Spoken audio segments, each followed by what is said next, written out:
আমার বাচ্চাও এই প্রতিষ্ঠানে ক্লাস 3-তে পড়ে, ক্লাউড সেকশনে। আমার বাচ্চার নাম হচ্ছে তাসমিয়া তাকিয়া তাহা। তো আমি কালকে একটু আর্লি স্কুলে আসছি, কারণ হচ্ছে আমি কালকে বেতন দিয়েছিলাম। হ্যাঁ, বেতন দিব, এই জন্য আর্লি আসছি।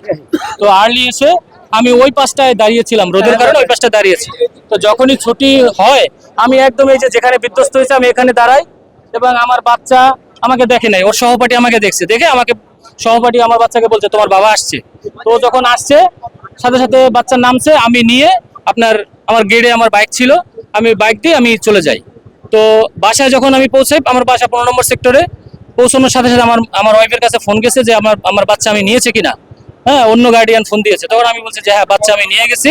এই তো এখানে মূলত প্রতিদিনই ক্লাস শুরু হয় আপনার 8টায় এবং ছুটি হয়ে যায় 1টায়, একদম এভরিডে আমি বাচ্চা যখন ক্লাসে দেই এভাবে নিয়ে যাই।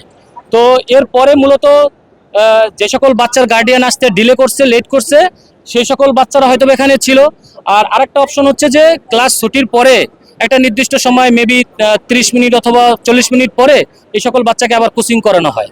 তো এই কোচিং এর কারণে এই বাচ্চাগুলো কিন্তু আপনার এখানে ছিল, প্রেজেন্ট ছিল, খেলাধুলা করতেছিল। এই জন্য যারা মূলত যে সকল গার্ডিয়ানরা বাচ্চাদেরকে কোচিং করায়, এই বাচ্চাগুলোই বেশি এখানে আপনার ইনজুর্ড হয়েছে বা মারা গিয়েছে। বুঝতে পেরেছেন?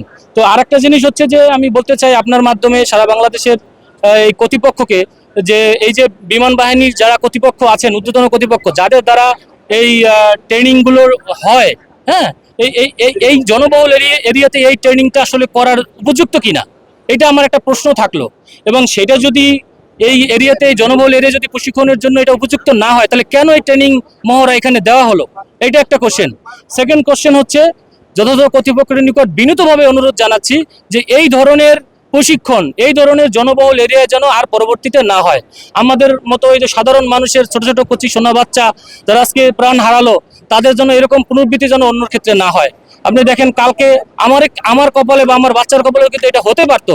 আল্লাহ তাআলা আমাদেরকে সেভ করছে, মাত্র 5 মিনিটের ডিস্টেন্স আমি বাচ্চাটা নিয়ে গেছি, তারপর কিন্তু এই ঘটনা ঘটেছে। তো আমি আপনাদের এই আমার দেশের মাধ্যমে জানাচ্ছি যে যথাযথ কর্তৃপক্ষের নিকট বিনীতভাবে অনুরোধ, বা যারা সরকার বা রাষ্ট্র পরিচালনা করেন, ভবিষ্যতে করবেন, তারা এই বিষয়গুলো অবগত থাকবেন। আমাদের দেশের সবচেয়ে বড় সমস্যা হচ্ছে রুলস, নিয়ম নীতির সমস্যা, এটা সঠিকভাবে মেনটেন হচ্ছে না, যার জন্য মানে পদে পদে মানুষ কিন্তু ক্ষতিগ্রস্ত হচ্ছে। কোচিং নিয়ে দেয়নি আমি সেটা বলতে পারি আপনাদের সাথে, যে আমি মনে করি একটা বাচ্চা সেই সকাল 7টা থেকে 1টা পর্যন্ত স্টাডি করলো, বা আমরা একসময় স্টাডি করেছি, এরপরে আবার ধরেন 30 মিনিট 40 মিনিট পরে আবার বাচ্চাকে 2 ঘন্টা কোচিং করানো, এই তো ছোট ছোট বাচ্চা, এদের কিন্তু ব্রেনে কিন্তু অনেক প্রেশার পড়ে। তো এই জন্য আমি কিন্তু কোচিং এ বাচ্চা দেইনি, আমি যতটুকু পারি আমি আমার মিসেস আমরা বাসায় পড়াতাম। তবে এইটা আমার মনে হয় একদম ক্লাসের শেষেই আবার 2 ঘন্টা কোচিং করা এটা উচিত না, এটা আমার মনে হয় উচিত না। পরে হয়তো বিকেলে এটা কোচিং হতে পারে, কিন্তু এইরকম ক্লাস শেষে আবার কোচিং করা এটা আমার মনে হয় ঠিক না। ছুটি হয় কয়টা, কোচিং হয় এটা ছুটি ছুটি এই যে এখানে মূলত ক্লাস হতো ক্লাস 3, 4, 5 এবং বাংলা সেকশনে। এখানে কোচিং শুরু হয় আমার জানা মতে, মানে ক্লাস ছুটি হয় 1টা বাজে, জাস্ট 1টা বাজে।